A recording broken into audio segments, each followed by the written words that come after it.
Greetings, everyone. My name is Joe Steinfeld. Welcome to the third session in the second season of Stories to Share. Let me acknowledge at the outset that in addition to all of you in the room, we have people participating online. Ed Watazek is our audio engineer, and I'm hoping that those who are online will be able to participate. We're up to close to 10, and we'll use the chat line. We're going to have time for questions, audience participation. I'm pretty sure if ever we had one of these get-togethers where you're going to have questions, comments, maybe even issues, today's the day. Our speaker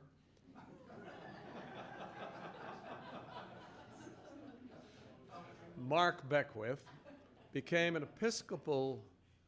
was ordained in the Episcopalian Church in 1980 and was the rector at congregations in New Jersey and in Worcester, Mass., and then became the Bishop of Newark, New Jersey, and he held that post for about a dozen years, starting in 2007.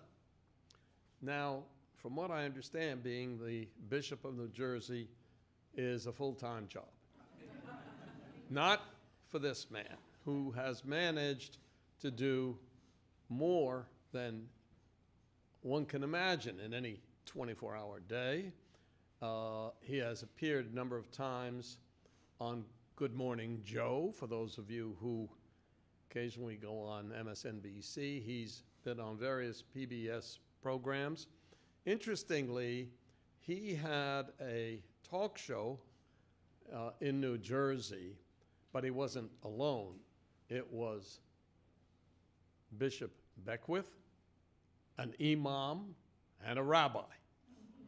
That sounds like the beginning of a joke, but anyway. And Mark has also founded or co-founded numerous organizations, one of which was a homeless shelter, another the Newark Interfaith Coalition for Hope and Peace. I could get behind that. Bishops United Against Gun Violence, and an organization called Braver Angels. That's in addition to being the bishop. And he's written a book that is here. It's this book, Seeing the Unseen. This is not a book reading. We do not sell books here, but if anyone is interested in the book, you'll be able to talk to Mark afterwards and make some sort of arrangement. They are for sale. It's a great pleasure, an honor really, to have Mark here. He now lives in Jaffrey, so I introduce Mark Beckwith.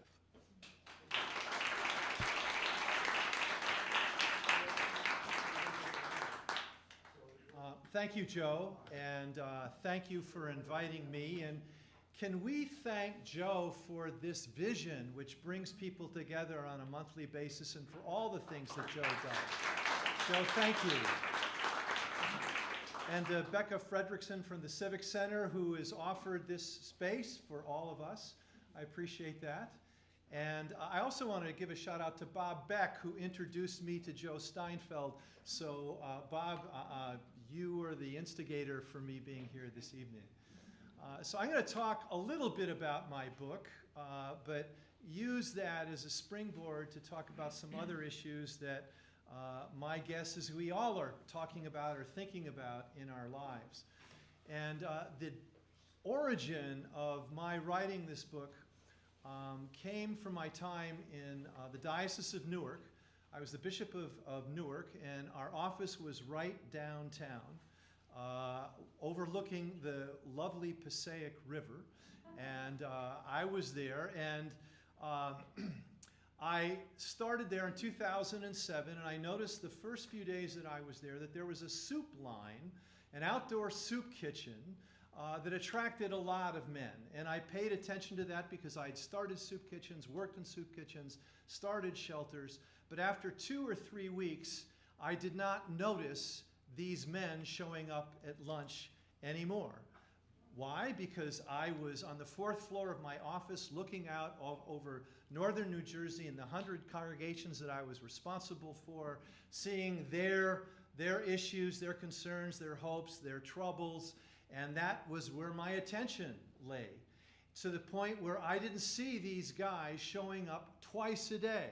They just faded into the woodwork, not the woodwork, into the river bank of the Passaic River. I was 3 or 4 years into my ministry there, and a priest in the diocese, a woman, came up to me and asked, "What goes on next door?" And I said, "Well, there's a soup kitchen." She said, "Let's go."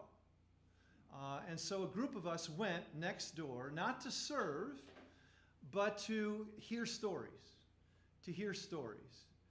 And what I found out was that there were 500 men a day coming at 250 in the morning, 250 at noon, and I didn't see them. I didn't see them. I was blind to who they were. And as we debriefed from this first meeting and having conversations with most of these guys who were homeless, but not all of them, and they had either been kicked to the curb because of their race or their class, or they had kicked themselves to the curb because of their mental health issues or their addiction or whatever. And as we debriefed our time with these guys, this woman stuck her finger in my chest and she said, "Don't you dare go just once." So I didn't. I went every week for the next several years. Sometimes it was a drive-by on my part, I spent just a few moments, but I developed some relationships with these guys who I didn't see. And I developed relationships with them, and what I learned from many of them, they lived with a level of courage and faith that had never been tested to that degree in me. And I remember developing a relationship with one guy named Al, who had gone to Boston University, and I don't know why he didn't finish, although I have some ideas. And he and I developed a relationship, and we told each other what we were reading. And he told me he was reading James Joyce. And I looked at him, I said, "No, you're not. Nobody can read James Joyce. I've tried, I can't get through. Oh, I love James Joyce." And he says, "Well, what are you reading, Mark?" And I said, "Well, I'm reading this new book by Ta-Nehisi Coates called Between the World and Me, about an African-American man writing to his nephew." And Al looks at me, and I said, who's an African-American guy my age, and I said, "He says that the American dream is built for people like me on the backs of people like you." And he looks at me and he goes, "You didn't know that?" And I did, but I didn't know it to the level that Al knew it. And so that opened my eyes and to these many men who came every day, morning and noon, and began to develop relationships, hear their stories, and try and work through my own blindness. And as you might imagine, all these guys, and they were mostly men, there were some women, and they were fed inside, and there were fewer of them. But all these guys were outside, and all of them at some level were financially poor. They were financially poor. Many of them were homeless. Some of them camped on the banks of the Passaic River. Some lived in SROs. Many of them were in and out of shelters, in and out of jail. A lot of nomadic life going on. And they were poor. And I reflected on that, and I looked back at Scripture, actually. In the New Testament, Jesus would often refer to the poor. And when he said that, and we use that term, the poor, over and over again, we are not making note of the fact that they have names and they have stories. So when we refer to people, the poor, we are sort of putting them into a category and leaving them there and keeping our distance from them because they are poor. So I've tried to train myself to talk about people who are financially poor as opposed to people who are emotionally poor or spiritually poor or some other kind of poor. And another way this was brought home to me was when I was in college. Bill Russell of the Boston Celtics, he had retired by that point, came to address the student body. And he was incredibly elegant, 6'10", but even more elegant in what he had to say. And he told a story about being in an airport at one point. And he, obviously stands out, 6'10", arguably one of the 5 best basketball players ever to play the game. And a woman walks up to him and says, "Oh, you're a basketball player."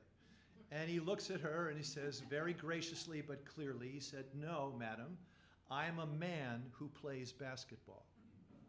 His humanity came first. And we typically identify people by category, and by virtue of doing that, deny them their humanity. And we often don't see that or pay attention to that. So I've been training myself to adjust my language. And another place that I'm training myself to adjust language is in the whole area of mission. In the Christian tradition, and actually all the world religions have a mission.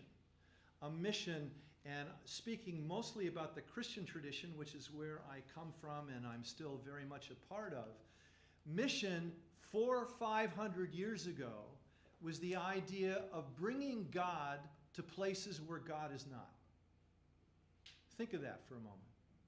Think of the arrogance of that. But that is often what is done. And the idea is when we bring God, or have the idea that we're bringing God to places where God is not, the intention is we're going to make the people that we meet become like us. And there's a horrendous history in this country of kidnapping essentially Native American kids and putting them in schools and denying them of their language, their culture, and their heritage. Make them like us. So I think we've moved in many ways beyond that notion of mission, that we bring what we have to places where there is nothing. But there's still sort of this subtle notion, mission is doing for someone else. And sometimes that's incredibly necessary and required. If people don't have a place to live, you need to find them a place to live. They don't have food, you need to provide them food. Same thing with their clothing, the basic needs in life to do for. But what often happens is that is the extent to where we go, and it reinforces the gap between those who are giving and those who are receiving. And so the challenge is to move from doing for to being with. And what I tried to do when I went next door to this soup line is to be with. Now, granted, there was something artificial about it. I had a purple shirt. I worked in a big office building.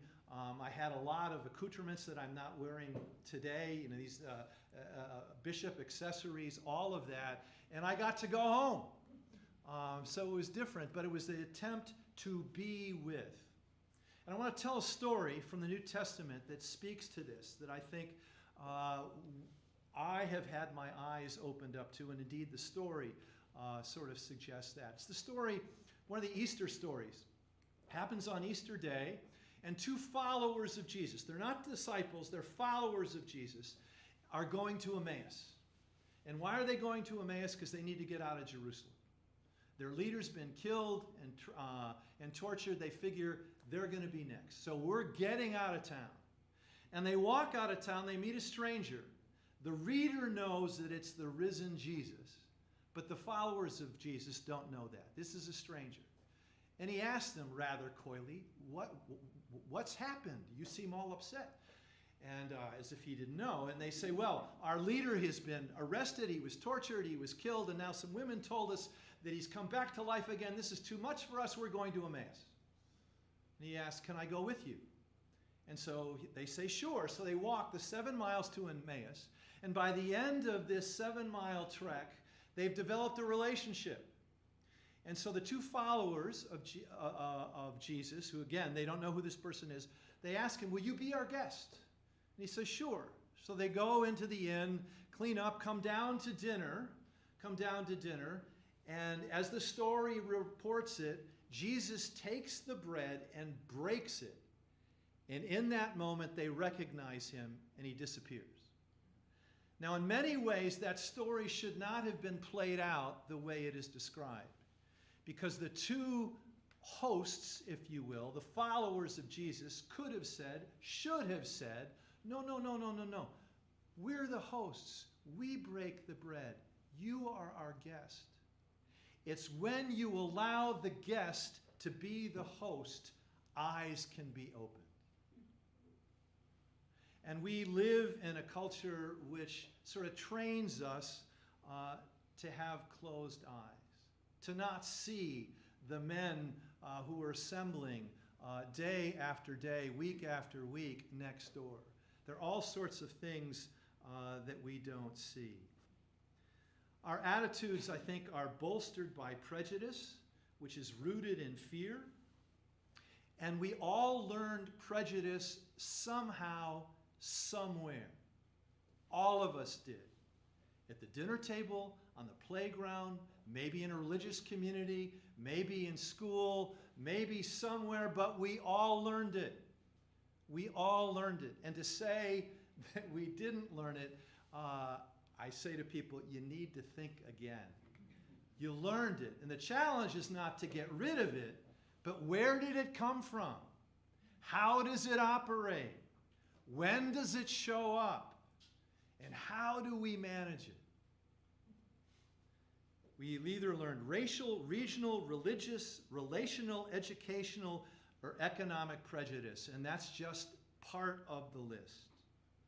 We need to learn where it comes from and how to manage it.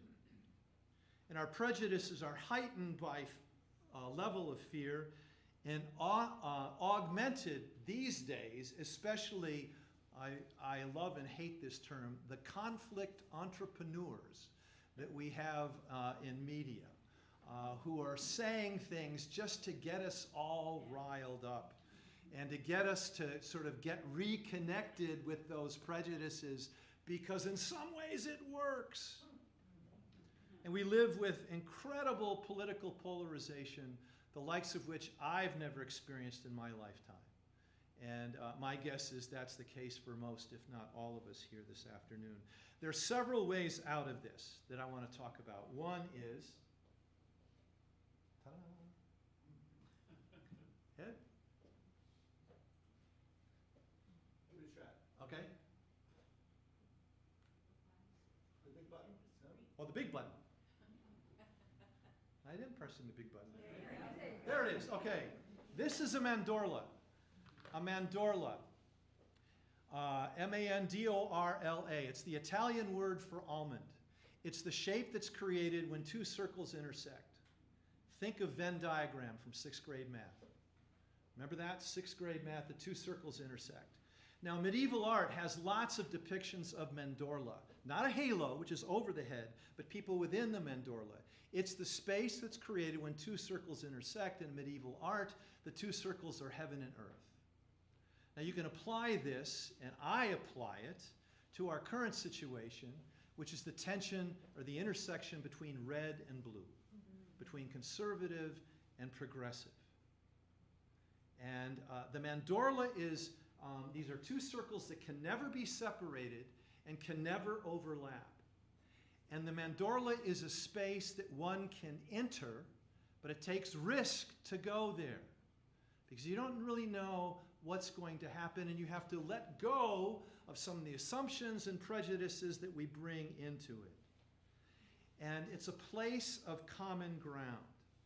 Place of common ground. A place or a movement that is claiming that mandorla, to my mind, is the organization called Braver Angels. How many know of Braver Angels? Many of you do.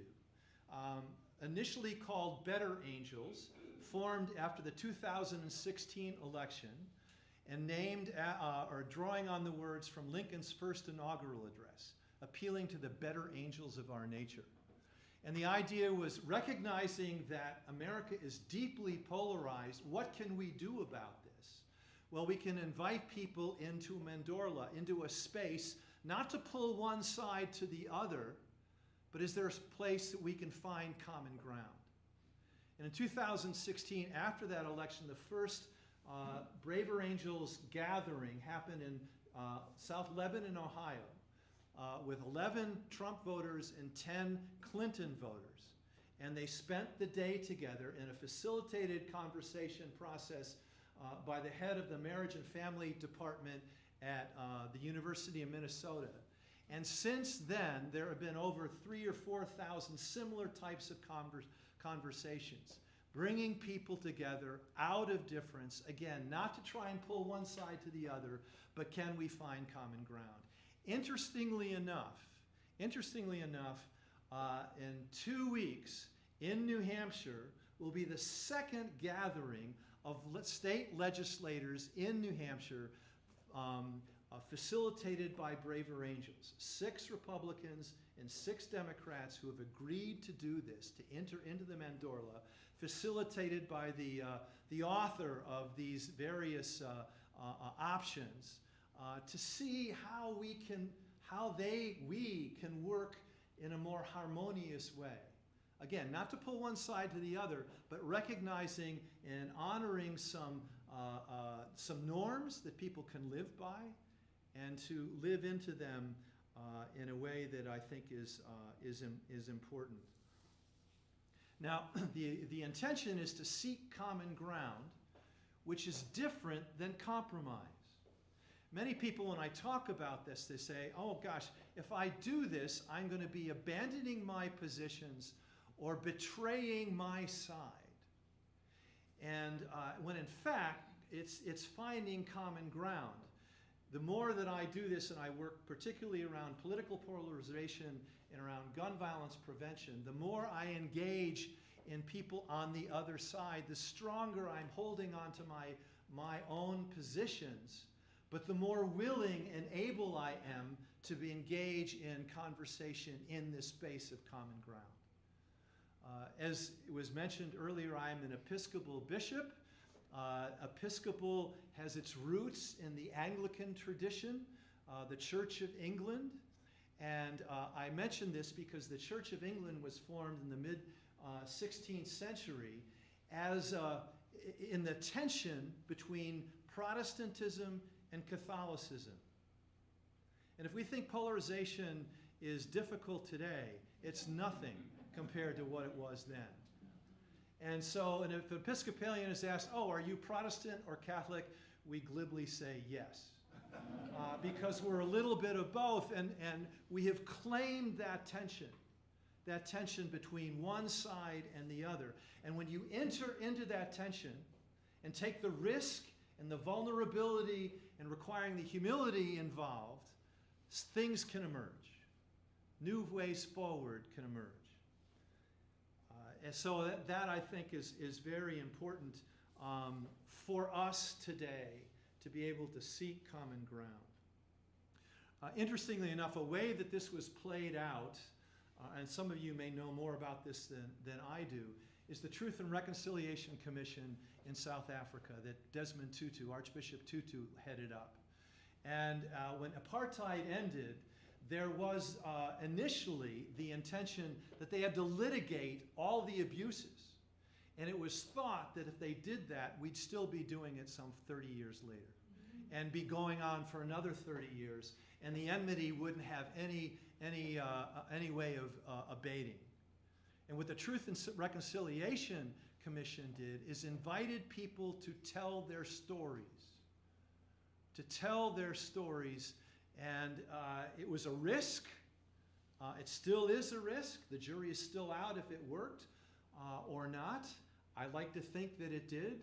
And it had 2 people sort of championing it, Nelson Mandela and Desmond Tutu, who at the time were perhaps the most important reconcilers on the planet. And people were telling their stories and moving through just all the awfulness of that time that country experienced. Key is telling stories, listening to stories, and listening to stories. When I say listening to stories, if I'm encountering somebody who has a different opinion than me, and they're telling me their position, invariably, and I know I'm not alone here, I'm fashioning my response. I am not listening. And so the issue is really to listen to see where that person comes from, where is their heart, where are their values, and is there a place that we can find common ground? All of this is what I've talked to applies to guns. And I first got involved in the gun violence prevention movement almost exactly 10 years ago. December 14th will be the 10th anniversary of the Newtown shooting. And so many people in this movement, that was the catalyst that got them going. And I had identified 3 other bishops who were interested in reducing gun violence. I was in Newark, one was in Chicago, one was in Milwaukee, and the other guy was in Baltimore. And then Newtown happened, and when all these other bishops wanted to get involved. And now we have a network of 100 bishops across the country, not just on the coast, but all over the country, doing what we can to reduce the incidence of gun violence. And yes, trying to reform gun laws. And one thing I've learned, and this relates to what I said earlier about the poor, and to be more specific or be more honoring of where people are. Early on in my work around gun violence prevention, I said to somebody who I now know well, and he'd been in this field for 20 years. His brother had been killed in a gun violence incident. He was an FBI agent, and he was murdered in his office. And I said, gun control, and he slapped me on the wrist. We knew each other somewhat. And he said, please don't use that term. Please don't use that term, because when you use the term gun control, it lines people on opposite sides of the room, and conversation just stops. And it devolves to the issue of the Second Amendment. And Joe's the lawyer here, I am not, and my experience is that just those conversations don't go anywhere. Use the term gun safety. Use the term gun safety. Because when you use the term gun control with someone who is a gun owner, they immediately think you want to take away my guns. Want to take away my guns. And that's an issue, and I learned about this in a very powerful way about 4 years ago. I went to a gun show in Sturbridge, Massachusetts. I walked in this gun show, and there are all these men, maybe there are a few women, mostly these men, a lot of antique guns. And the one that I saw that was most expensive was $25,000. They're collectors of these guns. Some go back to the Revolutionary War. But then there were more modern accessories to guns, and people were there looking at all these accessories, holsters and ammunition and all this kind of stuff. And I'm listening to the conversations, and I have no idea what they're talking about. No idea what they're talking about. Not that they're not talking English, but they're using terms that I don't know. It would be like me saying to a non-football fan, we got to do the package defense, and we have to have the stunts, and all the kind of technical language around football that most people don't understand. I didn't know what they were talking about. And what I realized as I'm in this gun show is these people who were there, the gun owners, and they felt safe in this space, is that, oh God, this is a part of American culture that has been there from the beginning. From the beginning. There's a part of me, and perhaps a part of you, who would just like to get rid of guns. Well, to folks who have guns and have been part of the gun culture, that's getting rid of their culture. You can't do that. Can't do that. And I realized as I was walking through this that I come at this issue with a level of arrogance, smugness, and self-righteousness that just ticks off the other side. And I was not aware of it. Most of us are not aware of the arrogance, shame, the shame that we inflict on people who come at issues from the other side. And it just causes them to double down. We need to honor that culture. What I've discovered also in the gun violence prevention movement, and want to call out New Hampshire in this regard, is that a way to find common ground is on the issue of suicide. Over half of gun deaths in America are suicide. And in New Hampshire, it's about 80%. Why is that? Because the gun laws are less restrictive here in New Hampshire as opposed to Massachusetts, where I used to live, where the suicide rate is much less. And there's a group of us that has met for a long, long time. I'm a latecomer to this group, called the New Hampshire Firearms Safety Coalition, and meet at the Manchester Firing Range. And it's a group of gun shop owners and gun trainers and public health officials and people like me who are working together to see if we can reduce the incidence of gun suicide, because it's in everybody's self-interest to do so. And so here are these people who otherwise have very different opinions about guns and how we should use them and who should have them and all the rest of it, but working on that area, in that area. So I think that's, and the first New Hampshire Firearm Safety Coalition is the first of its kind in the country, and it's been replicated in several other states. And New Hampshire can take some pride in that. That is one area I find where there is possibility of working together. The last thing I want to talk about, and then open up the conversation, if this works. Ed? Is to talk about the diffusion of innovation. How am I doing it?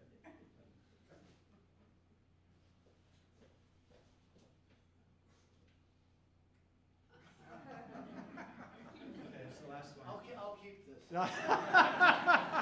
Yeah, the diffusion of innovation.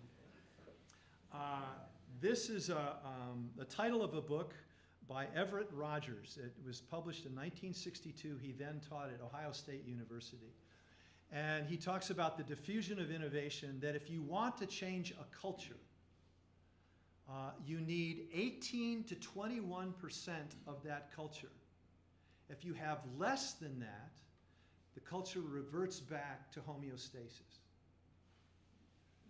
And so, and he has this bell curve. You see here innovators who come up with an idea. This is not on any issue that we can think about. Any issue, innovators. And oftentimes innovators get stuck there because they innovate, but they haven't taken the next step to get the early adopters. And that's not enough. You need to get some in the early majority. Because if you don't have 18 to 21%, if you get all the innovators and early adopters, that's 16%. The data suggests that's not enough to change a culture. You need 18 to 21%. Now with guns, and the gun violence issue that we have, and I mean, maybe many of you saw this last week in the New York Times, America has 4% of the world's population and 42% of the guns. And the gun rate death in America is 33 per million people. In Canada, it's 5 per million people. And in Great Britain, it's 0.7 per million people. We got a problem. How do we deal with this? I suggest that one way, in addition to all the reforms that are necessary, red flag laws, limited capacity, reducing or getting rid of assault weapons, background checks, all of those things are so important. But if we really want to change the culture, it has to come within that gun culture to get 18 to 21% of them to want to change. Now we know, and I think this data is accurate, 70% of gun owners are willing to engage in background checks. Now, on this bell curve on the other end, you have laggards. They're the people who dig in their heels. No way. We got laggards in the gun industry. It's called the NRA and the Sports Shooting Federation. And they are incredibly effective. Incredibly effective of being laggards and making sure that nothing ever moves to 18 to 21%. And I think the real challenge, is to be in relationship, to see people who are part of the gun culture, build relationships, and invite them into a different way of seeing. That's very, very difficult. It's going to take a long, long time. And I think we have to see these issues in a different way. Let me stop there and invite any comments, questions, refutations, critiques. Bob Beck said he had his tomatoes ready should he need to fire them. So. Well, thanks, Mark. First, we'll start in the room. Raise your hand and then please stand and go ahead. Yes? Me? Yes, stand up and you can use the mic up here, I believe, yes? I think I can. Yeah, and your name? I'm Sally Archer. Hi, Sally. And I reside here in Jaffrey. I've been here for about a year, and I moved from a state that many people would presume to have severe gun culture. Hmm. I must admit that every time I heard those two words put together, gun culture, I grimaced. Hmm. Because what I learned in that state of Alaska, okay, that it is a culture of self-protection. Mm-hmm. Let me expand on that a little bit. There are many, many people in Alaska who must hunt to feed their families. In order to do that, there are all sorts of civic organizations to train and apply safety to the use of guns. That's Fish and Game, that's the Boy Scouts, it's Girl Scouts, it's 4-H, it's within the culture. Now, in regard to self-protection, that's self-protection for the family, okay, for the gun user's family, but it's also a very male-dominated culture up there. So a lot of it is self-protection or the protection of the perception that if I don't have a gun, as my generational ancestors did in settling this country, Alaska and the lower 48, then I'm risking my liberty. Sure. So it's really, really closely woven. Mm-hmm. I think there are many other states, Montana, Wyoming, Idaho, even New Hampshire. But if we can break it down and bring it into the person, what is that person feeling if he or she is without a gun? Sure. Look at all the risk that is manifested. So Yes. I just wanted Thank you. I appreciate that. And I've done a couple of podcasts, one with Braver Angels and one with a couple of other folks. One was University of Southern California with gun rights owners. And I say gun culture, and the response is, well, which gun culture? There are hunters, there's urban guns, there are target shooters, there's military, and there's Hollywood. And self-defense. And self-defense, all of those things. So which gun culture is it? And we sort of put it all like the poor. Gun culture it isn't. And that's something that I've learned. And also somebody, I remember going to a conference and somebody who was a hunter described a situation where he was hunting with a friend of his and they had to cross a fence and this guy unloaded his gun and his friend did not. And after they crossed the fence, this person who was relating the story to me said, "Remind me never to go hunting with you again," because he wasn't safe enough. And some of the people who are most committed to safety are people who own guns. And there's this sort of swirl of thought that everybody has the same position, and my experience is that's not the case, and there's a way to find common ground. Thank you. Ed, anybody on the chat line yet? All right, who else? Yes, please Ned. stand up. Yeah, hi, Mark. Thank you for the presentation. My name is Ned Alney. I'm coming all the way from Peterborough. But I was just reflecting on your comment of how we otherize, how we learn discrimination. And, I just would love to get your some more thoughts on this. I mean, I felt like even growing up in New London, which is where I grew up, we would otherize the kids from the other town. We would otherize the kids when we would play against, Kearsarge against Conval. And my wife and I, we traveled around the world a lot, lived in a lot of different countries.